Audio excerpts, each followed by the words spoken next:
Hey there, welcome to my channel. If you've been here before, thank you so much for coming back, and if you're new, welcome. My name's Andrea and I love the Pilates Method of Exercise. Today I have just a little video I'd like to share with you. I know that some of you are teachers and some of you are enthusiasts. And in the recent years, there's been a bit of a renaissance of the classical order of exercises and the Classical Pilates System. And so I wanted to share some tips if you are on a journey to learn more about the Classical Pilates System, which includes learning an order of exercise on the reformer and also on the mat. And maybe you're a teacher that has a training background that did not focus on the classical system, and so the order would be new to you. This video is for you.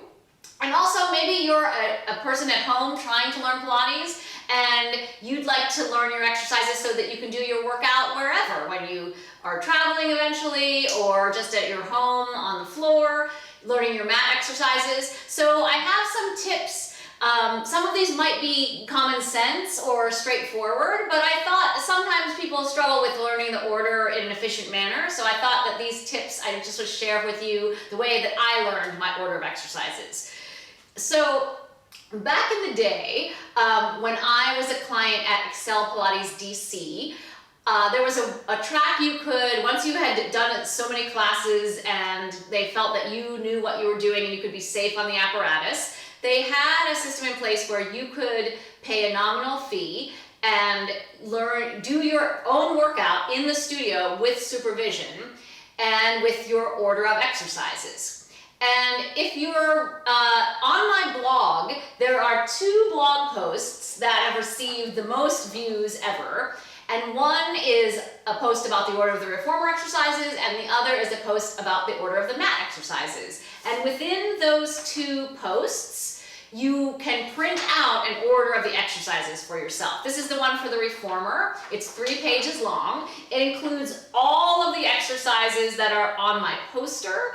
And I'll include the links to both of these lists, the posts and the lists themselves, in the description box below. I will also make a link to the poster, which includes all of these exercises of the reformer and the mat as well, in case that's of interest to you.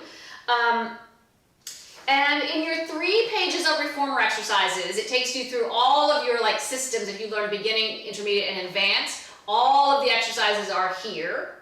And also all of the mat exercises that Joe Pilates teaches in Return to Life, his book, are in this list, as well as a few exercises that Ramana added, and one exercise that I learned from my teacher, Jay Grimes, from his time with Joe Pilates. So you have the list that you can print out, and I encourage you to keep your list with you at first. And you can use it to kind of make notes, maybe little reminders that help you remember what comes next. And especially the exercises on the reformer where the transitions are a little bit more involved, because they might include a change of, a short box, a long box, springs, a pole. There might be a lot more things to do other than turn onto your stomach like on the mat. So you can use, there's a little bit of white space in the back of the page, of course, to write your notes, so that, eventually the paper is going to go away. But while it's still there, if there's anything that helps you to write down, writing things down goes right to your brain. So that's always a nice thing to do too. Or maybe you're stuck somewhere and you can't work out. If you don't have a reformer in your home and you're in your home now, you could also write the reformer order all over and over and over again, because that's a really good memory device to help you remember for the next time that you're on the reformer. So that's just a little tangent I'm going to mention. But then let's say that you're using your list, you're working on your order of exercises.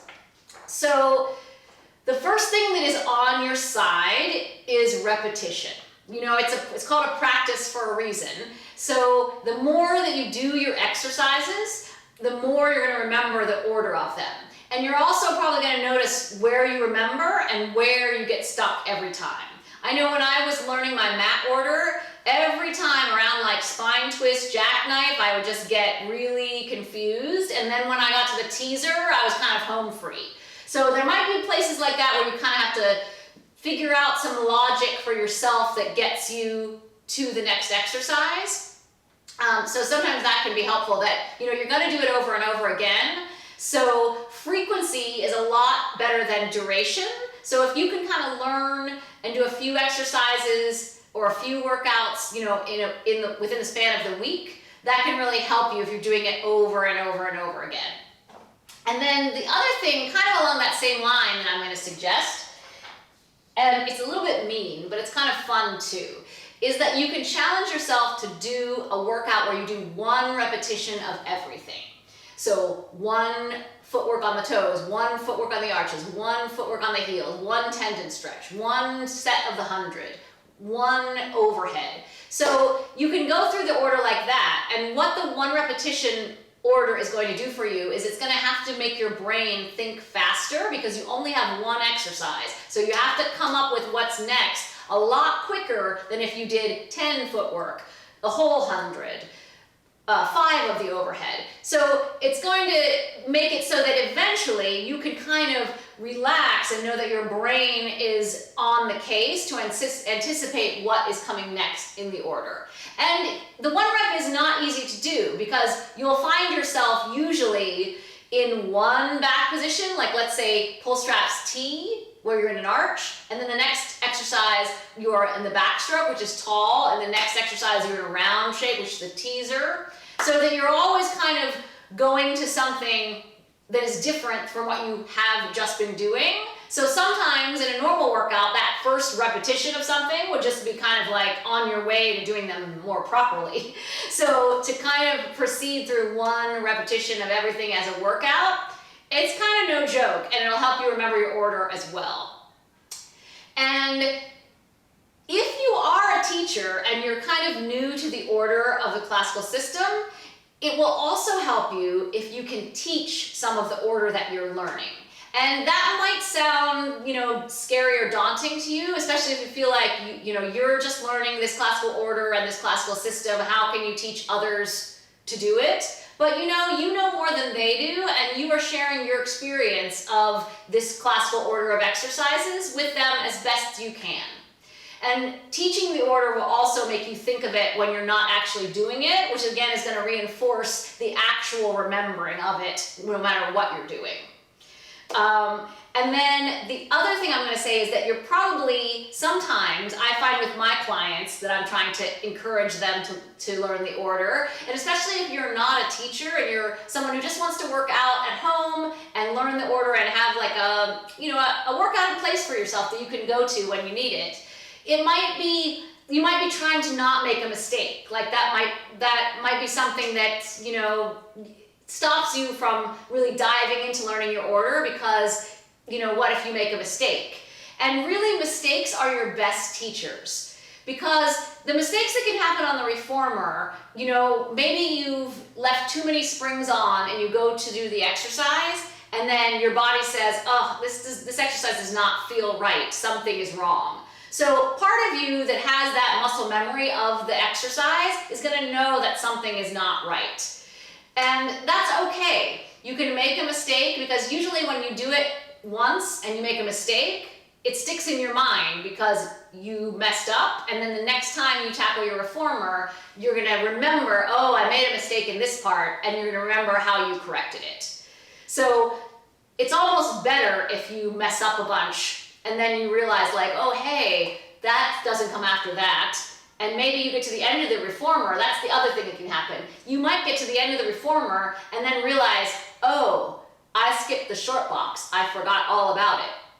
That's also very interesting because often there is a theme to the things that we forget. So you can look at the things that you forgot to do or that you made a mistake on, and sometimes those are the things that our bodies would like us to forget. So I hope you found this helpful. And if you have other questions about learning your order, do leave me a comment below. I'm happy to help. And let me know if this was helpful or not. It might be sort of something that's comes naturally to you or is very straightforward and common sense. But if you have other questions about how to better learn your order on the reformer and the mat, I'm happy to help. Thank you so much for watching. If you like this type of video, do give it a thumbs up. If you'd like to see more videos like this on my channel, do become a subscriber. And if you use the bell icon, you'll be notified every time I publish a new video, which is every Tuesday and every Friday. Thank you so much for watching. I couldn't do this without you. Love you guys. Bye!